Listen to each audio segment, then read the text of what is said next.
नमस्कार। कभी सोचा है कि सिर्फ 4 लोगों के परिवार के लिए घर बनाना कितना मुश्किल होता है? किसी को कुछ पसंद है, किसी को कुछ और। अब जरा इसी मुश्किल को 1000 गुना नहीं, लाखों गुना बढ़ाकर सोचिए। जी हाँ, सवाल यही है कि 1 अरब से भी ज्यादा लोगों के लिए एक घर, एक देश का ढांचा कैसे तैयार किया जाए। हम बात कर रहे हैं भारत के संविधान की। ये कोई सूखी कानूनी किताब नहीं है, बल्कि दुनिया के सबसे बड़े लोकतंत्र का एक जीता जागता ब्लूप्रिंट है। ये नंबर देखिए, 1 अरब से ज्यादा। ये सिर्फ एक आंकड़ा नहीं है, ये उम्मीदों, सपनों और अलग-अलग सोच वाले लोगों का एक महासागर है, जिनके लिए इस एक दस्तावेज को काम करना है। इसी से आप इस काम की विशालता का अंदाजा लगा सकते हैं। और बात सिर्फ संख्या की नहीं है, बात है विविधता की।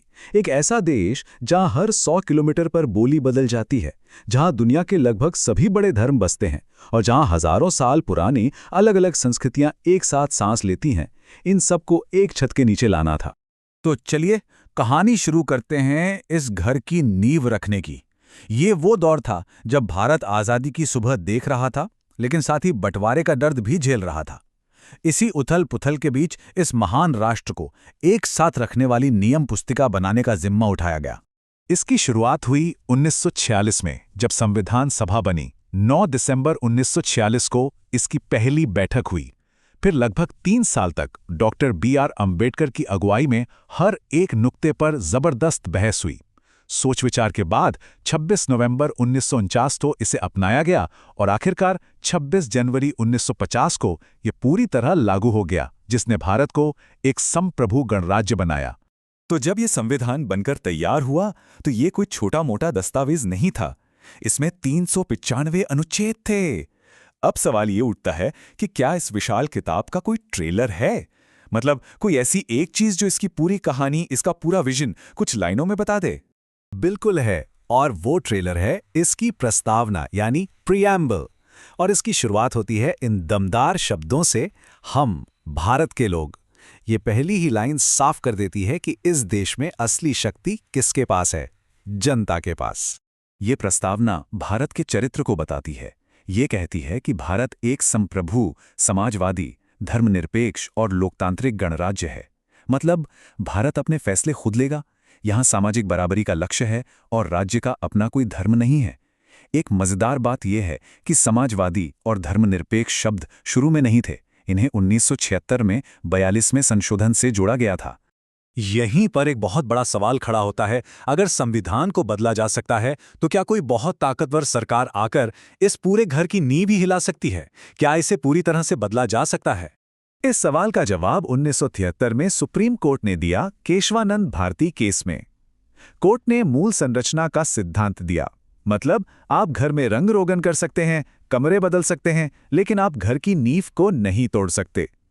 लोकतंत्र, धर्मनिरपेक्षता, कानून का राज, ये सब इस संविधान की नींव हैं, जिन्हें कोई नहीं बदल सकता। चलिए अब बात करते हैं कि ये संविधान एक आम इंसान के लिए क्या मायने रखता है। देखिए, सरकार या राज्य के पास बहुत शक्ति होती है, पुलिस, सेना, कानून बनाने की ताकत। तो फिर एक अकेले नागरिक की इस ताकत के सामने क्या हैसियत है? उसे कौन बचाता है? जवाब है मौलिक अधिकार। ये वो ढाल है जो हर नागरिक को मिली हुई है। ये सिर्फ अच्छे विचार नहीं हैं, ये वो अधिकार हैं जो सरकार की शक्ति पर लगाम लगाते हैं।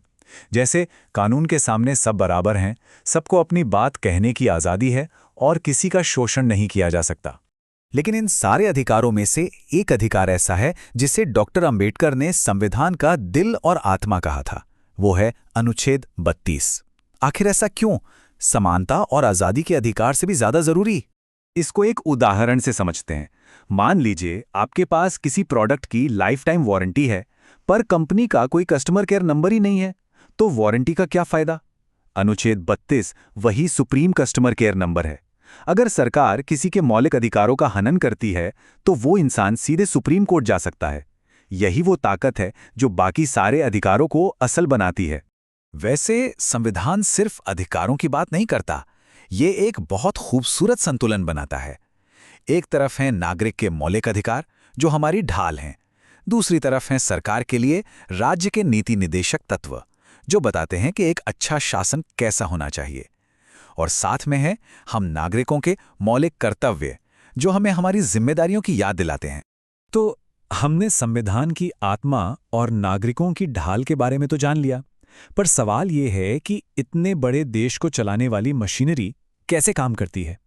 वो इंजन कैसा है जो इस देश को चलाता है और ये भी पक्का करता है कि ताकत किसी एक जगह सिमट कर न रह जाए।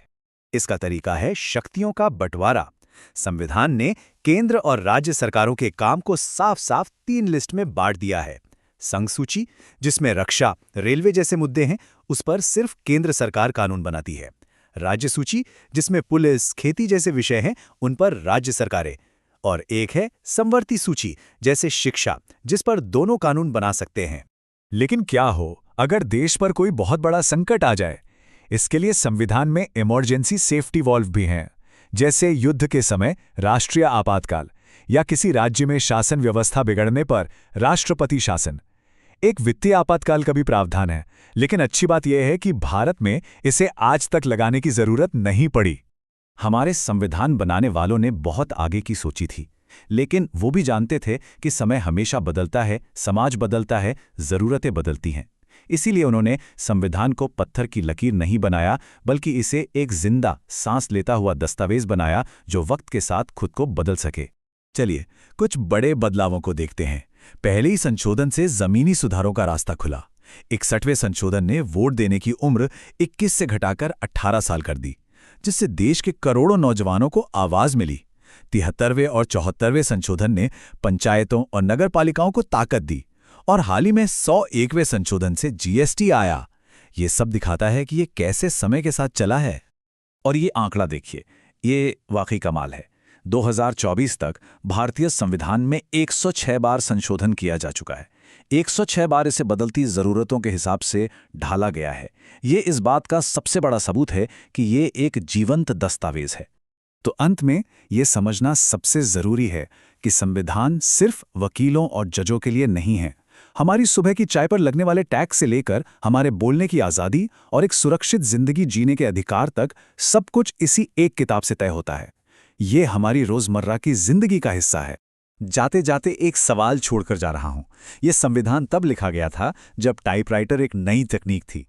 आज हम एआई और डीप फेक के दौर में जी रहे हैं। तो सवाल यह है कि भविष्य में यह महान दस्तावेज इन नई चुनौतियों के सामने हमारे अधिकारों की रक्षा कैसे करेगा।